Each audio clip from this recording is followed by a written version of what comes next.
Hey guys, welcome to Hyper the Kappa. Turns out I had like a lot of childhood art, like art books, school projects, and that sort of thing in a bin. I thought it would be kind of interesting to look through, choose some interesting drawings, and see what I could do with them with my current skills. So this is one of the aforementioned art books that I found, and it's got some interesting stuff in it. Already this first page has a couple of what I assume to be original characters. I'm not sure though, because when I was little I used to copy a lot of drawings and like draw inspiration from shows and movies and stuff. So we've got this first page. Those are pretty interesting. I'll think about those. This looks like maybe it was supposed to be a Bakugan or something. Bakugan was something that I was really into when I was little. So there's a lot of drawings of that kind of stuff. We've got some like aliens, generic aliens or something like that. We've got, this looks like it was, we had this little Transformers art book, so I assume this is sort of like copied from there. Here's some interesting characters, very minimal, but like they've got some charm to them.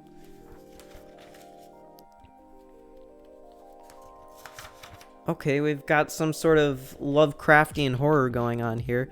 I can barely, I'm not entirely sure what's happening here. Like, we've got a supermassive sun or something exploding and turning into a black hole. Then we've got this guy holding up like a Tesla coil. I have no idea what this is meant to be. There's another Bakugan drawing. I specifically remember drawing this at like a auto repair shop because I was bored. So that's a little something I probably made from like a Bakugan art book I had. Got Star Wars.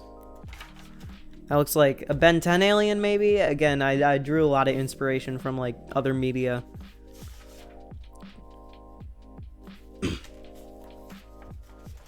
Oh yeah, Shark Boy and Lava Girl. My brother and I were absolutely into that when we were little.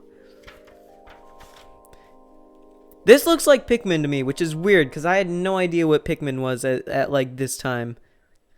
And then we've got like two members of the Fantastic Four. A little farm scene. That character design's a little interesting. I'd be interested to see what I could do with that. Oh no. You know what this is Monsters vs. Aliens. It's a horrible movie, and my brother and I absolutely loved it when we were little. Now this is a really interesting scene right here. You got like some mechs, you got like these people and like a little guy right there. This is sort of interesting. I might do something with that later. Oh wow, these are also some really interesting designs. It looks like this is like a green guy with some red wings. We've got Mermaid Man. I don't know if that's meant to be Mermaid Man. It kind of looks like him though. And then we've got this weird like blue spider person. I'm not entirely sure what I could have drawn inspiration from for this. I think maybe this is just like an original piece of artwork. Some more Transformers stuff. It's kind of upside down. Looks like we've got the Avengers sort of going here. And then we've got this really cursed Stegosaurus. I don't like that. I could maybe turn that into like its own original sort of creature design, but for a Stegosaurus, he's kind of chonky. Now, this looks like maybe it's supposed to be like a Megazord from Power Rangers or something like that. But this is really interesting because it does look a little bit like its own like original design. I might come back to that. Oh geez, there's a lot going on here. I'm not entirely sure what all of this is. It might be it's either Unicron or I don't know. I'm not entirely sure what that's supposed to be. There's an interesting creature design. I definitely want to come back to that at some point.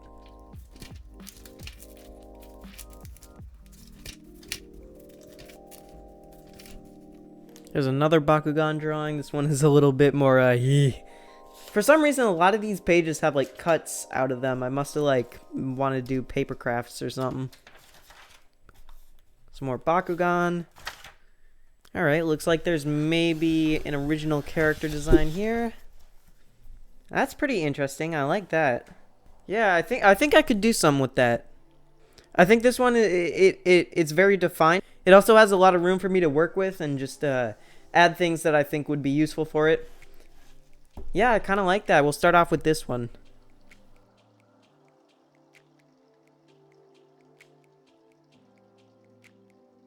Alright, so to start off, I just did a preliminary sketch to get down how exactly I wanted to like translate the design. Sorry, a little stutter there. Luckily this I think is one of the stronger designs in the book, so it wasn't too hard to like convert to like my style right now. It was just, you know, updating the techniques I used and that sort of thing. And I'm talking about this all very like art elite, but really it's just me drawing my 5-year-old drawing better, like to make a short story short.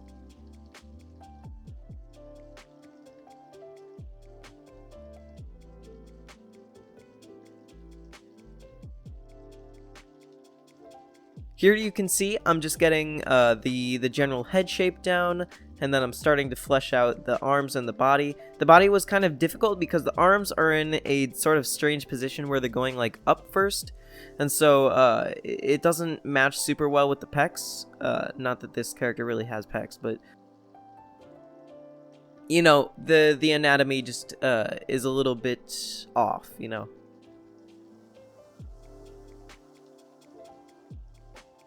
Here you can see I'm deciding what to do with some of the patterns on the arms and things. It looks like there's little white bands and stuff on the character, and also some like segmentation, and so part of this sketch is just figuring out, you know, where I want those to be and how I want that translated onto the drawing.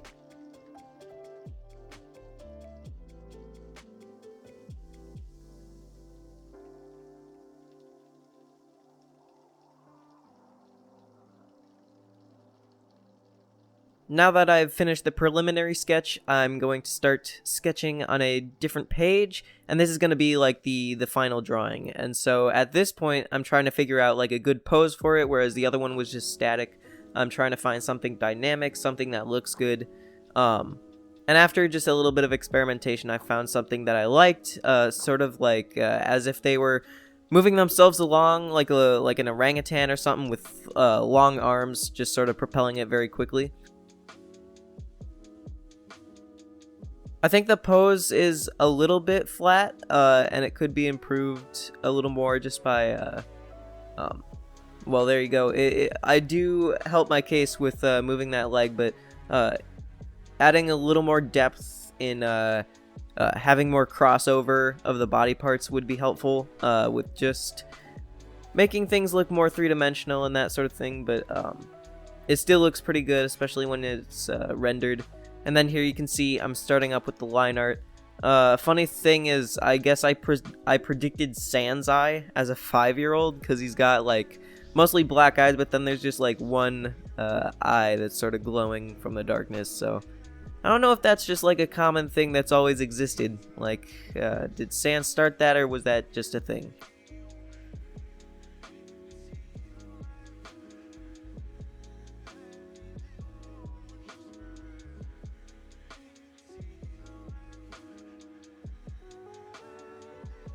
And here you can see how I'm translating those details into like the dynamic shapes of the arms and stuff, having some creases at the elbow and that sort of thing. I'm not entirely sure like the logistics of what exactly this creature is. It doesn't look like super biological or anything, but obviously it's like humanoid and that sort of thing. I picture it being like a sort of like a Pokemon or a Ben 10 alien. It really reminds me of a Ben 10 alien, and I think I mention that later on. Like if the chest thing in the middle was just like an hourglass, I don't know if he'd be able to tell the difference.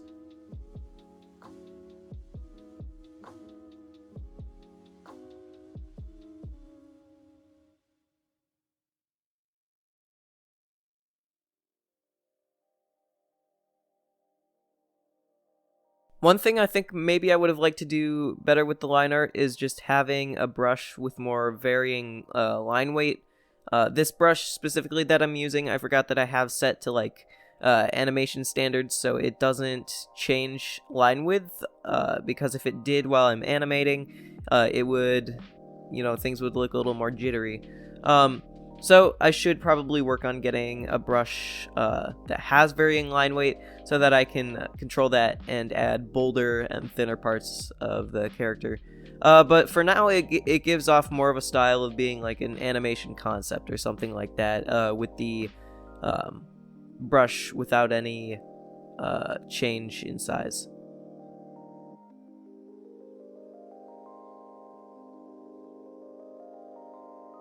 And as you can see here, I'm starting to do colors. I started off with a pink background. I chose pink just because it's a good contrasting color to the sort of like cyan aqua that I was about to do.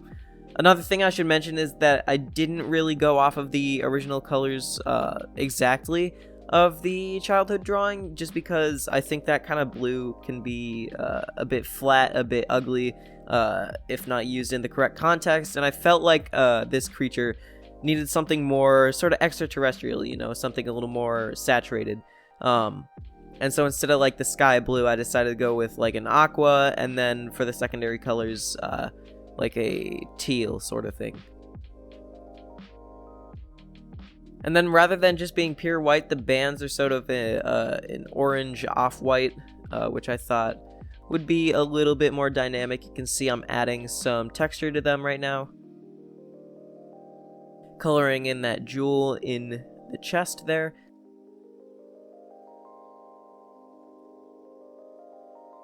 I think I could have done a bit more to make it look more like reflective or something like that, but I think it works for what it is. And then the character's mouth isn't open in the original drawing, so I assumed that it would just be like a similar color to the eye or the jewel, just sort of like the internals and that sort of thing. And then here I'm going in and adding some texture, some color to some of the parts that may have more shading or are just like different segments and that sort of thing.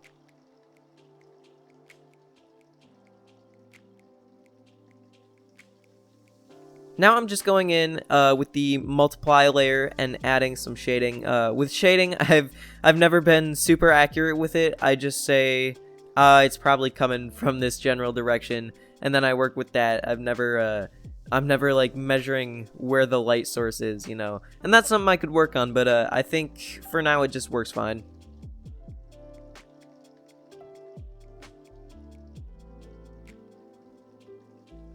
And then of course the shading color is a similar pink to the background. I think that helps bring the character into the environment a little bit more. Not that you can really call this type of background an environment necessarily, but you know what I mean.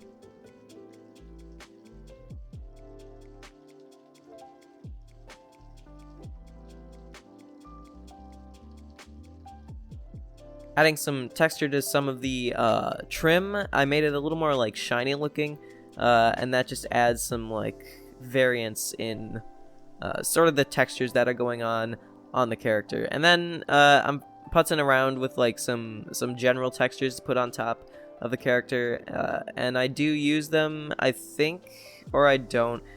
It's just kind of sketch, you know.